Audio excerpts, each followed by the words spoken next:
All right, welcome back here to the Jordy Culotta Show, driven and powered by Go Chevrolet. Remember to follow our guy, Wilson Alexander, for all of your updates on LSU football. He will, I believe, be making the trip to Fayetteville. Wilson, I am sorry to hear that, buddy. When do you take off? Gosh, we leave in about 2 hours. So we'll do this and then pretty much head to the airport. Okay, at least it's a flight. Because that's much better. A hell of a road trip. Wait, did y'all used to take the bus? No, but Jacques and DeQuano used to drive. I think this was their first year that they're flying up there. No, thank you. Yeah, I mean, like terrible it's drive. That's Sunday drive back from Fayetteville. I would rather go to Vegas. Ask a lot of questions about yourself. Yeah. Wilson, you are doing a story right now. You're collecting some tidbits on a story to do on Harold Perkins. This freshman has captivated college football. He's captivated the LSU fan base. What have you learned about him, and what have you seen from here in his freshman season? Well, I've learned that a lot of the athleticism and speed and all those things that we've seen have been there since basically his freshman year. And really that he's so has this really deep desire to want to be the best at whatever it is that he does. Also, interestingly enough, I think as a lot of people know, who's a basketball guy, he actually quit football his freshman year and kind of right after basketball season, and really only intended to play football for a year in high school. And then he decided to come back to the sport at Cypress Park over there around Houston. And then, his recruitment started to take off. But I just found that so wild that there's this maybe alternate reality where Harold Perkins doesn't play football. Yeah. If he really decided, because at one point he told his coach, I want to go to the NBA, and then decided to later come back to the football team. And then he just had so much explosiveness. They've used him all over the field. He used to play quarterback, and his coach thought that he would just intentionally drop the ball in order to then just kind of initiate scramble drill and then go score a touchdown, because he would just run past everybody. He's obviously incredibly fast, but he's also a really humble and mature guy. He wants to really succeed, but it doesn't seem like it phases him in a lot of ways. A lot of the LSU players we talked to thought he really just thinks he's incredibly calm and chill. And he's still sort of, maturing and forming into actually a fully formed adult. But he's been just phenomenal this season, obviously, as everybody knows. And it really just looks like he's certainly one of the most explosive players already in college football, and at least certainly at the linebacker position. And I mean, if he continues on this trajectory, he's going to end up being one of the best defensive players, and not the best defensive player in college football by the time he's done. I have heard coaches rave about how smart he is of a football player. You could just tell him something one time, show him something one time, and he's got it on the first rep. What have you learned about his football IQ? Yeah, actually Brian Kelly, sort of talked about that on Monday, and I asked about Harold, and he called him a bit of a throwback because of his coachability in terms of a lot of players these days, and it's not a bad thing. And Brian said that it's not a bad thing. You got to really explain a lot of the whys. And Harold still needed a lot, some whys and things like that. Why are we doing things this way when he was in high school? But it has kind of gotten to the point, at least here, where they really just need to tell him, okay, we need you to go do this, and he says, okay, and then he goes and he does it. And because he's so athletically gifted and mentally really understands the game of football extremely well, he's able to pick it up like in one rep, like he said. And it's just created this combination of so many of these things with his mental sort of ability to move on to the next play, and the way that Matt House is using him in the defense, and his athleticism and speed has just created somebody who is able to excel, not just play well, but really excel already at this stage of his career. What are your expectations tomorrow in this turnaround game after such an emotional high 6 days ago, and then going into a place that'll be gray and cold and going up against a team that is dealing with a lot of adversity? I know that Arkansas can be a place that is tricky, especially coming right off the Alabama game. There's been some letdowns in the past there, but this feels like a team that's rolling and that isn't going to get tripped up by that. We'll still see. They got to go out and prove it. But I do find it really interesting. It's obviously coach speak in a lot of ways, but it's also the coach speak that these players are hearing just constantly about process and consistency and day-to-day. And it really seemed like they did not change anything drastically going into Alabama, just like they didn't change anything drastically in terms of their preparation and what they do day-to-day, like after Tennessee or before Ole Miss or any of these things. And so it feels like that's going to be applicable to this kind of Arkansas week. And yeah, it's tough. I mean, 11 a.m. is going to be like 40 degrees against a run-heavy team. That's can be tough. And we'll see what happens at quarterback with KJ Jefferson and Malik Hornsby and what Arkansas does there. But it just feels like a team that is continuing to play its best football. And until it just doesn't do that, I feel like they'll be able to win this game unless they start suddenly turning the ball over a ton or something like that. But I feel like mentally, because they're not up and down in terms of motivation and in doing just sort of these little things day to day, I think there is really something to that in terms of them being able to avoid a trip up in a trap game kind of like this. What do you make of this evolution of Jaden Daniels, where he is right now? CBS has him as one of the top 10 quarterbacks in the country going into this week. What have you seen from him that has kind of been the pivot point? Well, clearly after the Tennessee game, just that ability and desire to willingness to throw downfield into tight windows and be more assertive and aggressive. And it was interesting that, we asked him after the game and asked him about this really a couple of times, and he just continued to say that it just took time and building chemistry with those receivers, and that it wasn't really just like a light went off or some sort of switch flipped. Obviously, though, that's kind of what we saw, is that it was sort of this steady build of timing and working with these guys and building that trust together. And, maybe the players' meetings helped some with that as well, going to that Florida game to just play as well as he did. I mean, and it's just been interesting the way it opens up everything offensively, because if he's doing what he's doing in the passing game, then they're able to – it's really interesting what Mike Denbrock has done schematically, building plays off of each other and showing something that might look one way and then doing something different with like the tight end that you think you've kind of seen conceptually, but it's a different look and variation of that. And it's all running through Jaden, and he's just done a fantastic job of handling everything that LSU wants him to do in the offense. Can you describe the offensive line play, and specifically these two freshmen on the bookends of how they are performing here in mid-November? Really well. It's interesting that, at the start of the season, this is a major question mark. The first game, they get beat a good bit against Florida State. But really since Emory Jones went in at right tackle, they've started to play well and gelled and had consistency, because once they found those bookends with Will and Emory, and it's incredible the way that they're able to play here as true freshmen, because, I thought they really handled themselves well against the best combination of rushers that they had seen yet this season with Will Anderson and Dallas Turner. Yeah, Will Anderson, they got theirs at times. There were some moments when he was in the backfield. Alabama was able to disrupt a few things, but the way that they just continued to sort of fight and then get better as the second half went on, which we've seen, but now they were doing it against a really premier quality opponent, was incredibly impressive. And then just once those two were able to really solidify themselves there, we knew what Will was always going to be at left tackle. Once Emory came in at right tackle, it just settled everything, and now they've been able to form some consistency and gel and kind of get those sort of things together on an offensive line, which offensive linemen always talk about being so important, kind of knowing what the guy next to you is going to do as you work on combo blocks and moving up to the second level and things like that. It has helped with this offense. And open up the running game. And it was just amazing to watch LSU lean on Alabama at times in the second half. And it wasn't like every single play, but just to push off the ball and win in the second half at the line of scrimmage, which is something we haven't seen in this rivalry in a really long time. He mentioned that Garrett Delinger is healthy. What's that mean?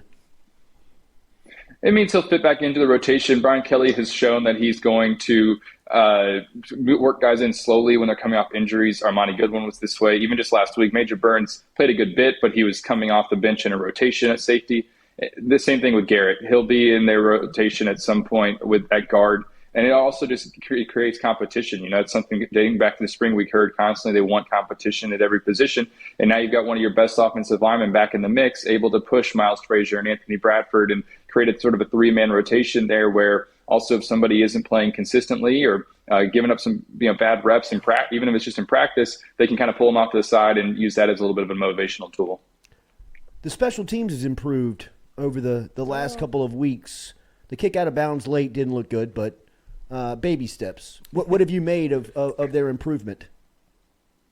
Yeah, it's just gotten to the point where they're not beating themselves. Jay Bramblett has done a good job at punter, especially in the early there in the Alabama game, pinning Alabama deep. It's also, though, just think back to Florida. They gave up a big return. Like you said, the kick out of bounds. There's still little things here and there, but it's not glaring.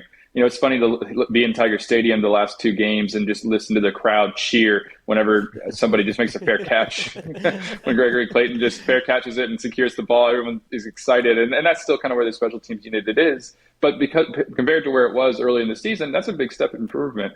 Yeah. They're getting to the point where that's a side of the ball where maybe they're not winning with special teams yet. It's not necessarily something that's swinging in their favor all the time.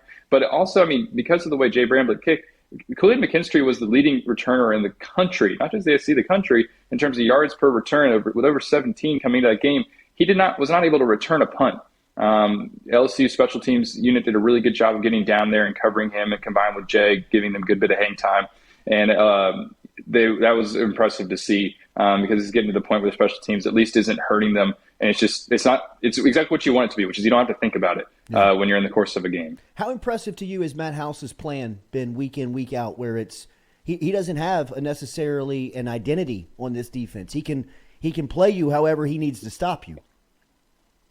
It's really, really impressive, because dating back to the Mississippi State game, with what he was able to do to stop the air raid and have all those different disguises, and he's able to come in with one plan and have a second one kind of ready, or at least some variations off of his original game plan ready to switch to at halftime. Michael Baskerville was telling us about that this week, where we've heard a lot about these kind of halftime adjustments that they've made. And, it's not like drastically different stuff because the players are ready for it. But it's having all that prepared earlier in the week, and having the players understanding what they're going to do when they need to make a switch and they need to do some kind of adjustment. The guys are ready for it. And that goes back to a lot of his teaching. What his teaching style is, kind of understands how to relay this all to the players, simplify what he needs to simplify. And he's just we've heard so much for like 2 years about, be simple on defense, simplify on defense. This isn't necessarily like a simple defense, but it has everybody playing fast. They understand where they're supposed to be, the calls they're supposed to make. And, they've given up some points, obviously, against Tennessee, and, gave up some points there against Florida and all that. And Alabama scored on it a good bit too, but it's making plays when it needs to. It's playing incredibly well in the red zone too. LSU is up to second in the red zone in terms of touchdown percentage allowed. It's like 41%. That's the only team that's allowing fewer touchdowns in terms of a number of times getting in the red zone is Georgia. How far ahead of schedule are they right now in your eyes, Wilson? There's a 90% chance they go to Atlanta and represent the West post Alabama. That alone feels like a victory. How far in advance is this on your timeline with Brian Kelly in year one? It's certainly farther along than I think anybody thought they would be at this point in the season. In terms of what I still feel like results, as great as it is for LSU fans and all that, to see them actually winning and really get behind Brian Kelly and what he's doing here. That Alabama game was so memorable. It still feels like a lot of what the outcomes against even Ole Miss, against Tennessee, against Alabama, that haven't really changed too much about what's going on internally in terms of his process. That's all still been very much the same, but it's sort of proving that that's going to maybe work, long term, and not just in year one, but, get them back to championship contention when there was, just questions about it, because we had to see if it would happen. Year one, to be able to be in the mix and at some point in November is still, even though it's still a long shot in the college football playoff conversation, to be possibly playing as soon as this weekend, knowing that you're going to be in Atlanta. That's certainly farther along than anybody expected year one, because the Vegas win total was 6.5. Yeah. They're going to smash that, as long as they do what they're supposed to do over the rest of the season. They're going to absolutely crush what that expected win total was. Speaking of Vegas, last one, I'll get you out of here before the road trip up to Fayetteville. Caesars, our friends in Caesars in Vegas, has LSU -3.5 now. Kind of stinky, right? What do you make of this line? What do you make of this game tomorrow? Yeah, I guess that means sort of LSU would probably be more of like a touchdown favorite, but it's on the road at Arkansas, like we said earlier. That is a possible sort of trap situation. Arkansas is probably better than its record indicates, because it's played some tough games.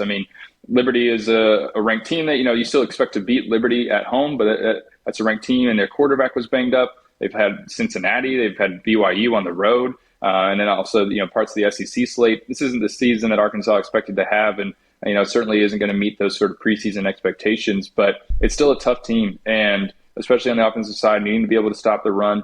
It's a little bit surprising that it's that close, maybe in terms of the projections, because Arkansas's pass defense is really, really bad. If LSU can establish the run pretty quickly and then be able to do whatever it wants on the offensive side and kind of pick apart that secondary, then it should have a lot of success tomorrow.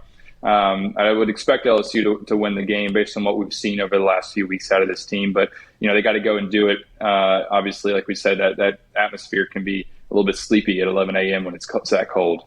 Safe travels, Wilson. Is Rabelais going? He is. Yep. Can he choose the hotel? Of course. He's got to get his Marriott points. Later, buddy. Safe travels. We'll talk to you next week. Thanks for having me, y'all. Have a good one. Rabelais, we've talked about this, right? Hotel snob.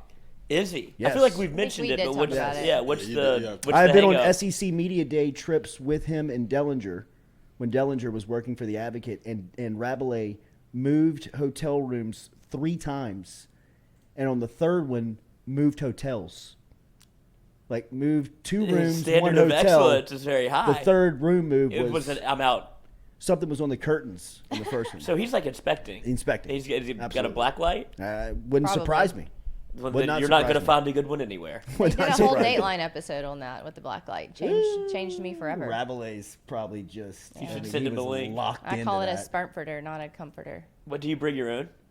Me? Yeah. No, I don't. I am a hotel snob about where I stay, though, but I don't change. Well, everybody's rooms doing and the same thing in inspect every things. hotel room. Right. I know. You So know, I don't, matter I the don't tax inspect- bracket. no, Y'all it know why doesn't. we're here. It doesn't. So I don't inspect anything. I mean, Yeah. if there was like crazy stuff like roaches all over the floor, I'd be like, okay, I need to change rooms. But other than that, I just try to pick good hotels. Yeah. But I know what's going on in those hotels. You're an idiot if you think it's not. Katie, tell them about Katie. Katie's Restaurant, a neighborhood restaurant for Mid-City. It's on 3701 Iberville. They also have their sister restaurant, Francesca, at 515 Harrison Avenue in Lakeview. They have typical neighborhood-style cuisine, like St. Louis-style pizza, which now we know all about, with that cracker-thin crust and that cheese mix that we didn't know about before. Can't wait to try it. They have a great menu, though, for real. They really can feed anyone in your family, your pickiest eater.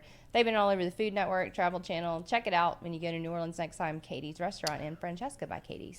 Just ask around New Orleans. Odds are somebody knows about them. They've been around since 1984. katie'sinmidcity.com. If you're looking to make the trip down to New Orleans from Baton Rouge and you want to check out the menu in advance, great website, katie'sinmidcity.com. And I'm getting a visual on this pizza on the website, and I'm in, man. I mean, so you see it? Yeah. Okay. It's a little Neapolitan with the crust. It just depends if they do the Provel cheese or not, which is the St. Louis staple. That's what makes it a St. Louis style pizza. I like provolone cheese. No, Provel. Oh, this okay. is I don't know what that is. Right. It's more of like a white Velveeta, I guess you could say, is a way to put it. It's very it's that melty. Well, pulley. Yeah. So it's not really cheese. Right. It's a cheese product. Yeah. But that's what makes it a St. Louis pie. So that's the difference. We'll see how it goes for our Jordy. What's your scale? Are you just going to go 1 to 10? Yeah. Yeah. Winking confidence. Why is St. Louis so reputable in food? Like, they have St. Louis style ribs. barbecue. Oh, they have St. Louis style ribs. pizza. They have St. Louis. Oh, no. I mean, they would be more recognized for beer, right? Oh, would than they? anything. I mean, like in Anheuser-Busch and all that right around there. Yeah. I mean, That's like, in Missouri? Mhm. Okay. I don't think I realized that. I I don't know. I've been there, but I don't remember the food being like me either. excellent. Like, I mean, my experience with Kansas City was just driving through. Mm-hmm. I drove to Chicago and stayed in Kansas City for the night, but kind of like was in no rush. So got Yeah. up, ate, experienced a little bit of the downtown. But I mean, why are they so reputable? I don't know. I get why New Orleans is. I Yeah. get why New York is. Right. I mean, I even get I don't kind of know. like That's a good California is. question. That's a good question for him, maybe. Who is that? Yeah. Josh from Absolutely. Yeah. It'd be great. Yeah, that's Speaking interesting. of that, Foodie Friday coming your way here shortly. Get inside of the chat. Hit that like button, share button, comment button. We'll be back with more Jordy Culotta Show, driven and powered by Go Chevrolet.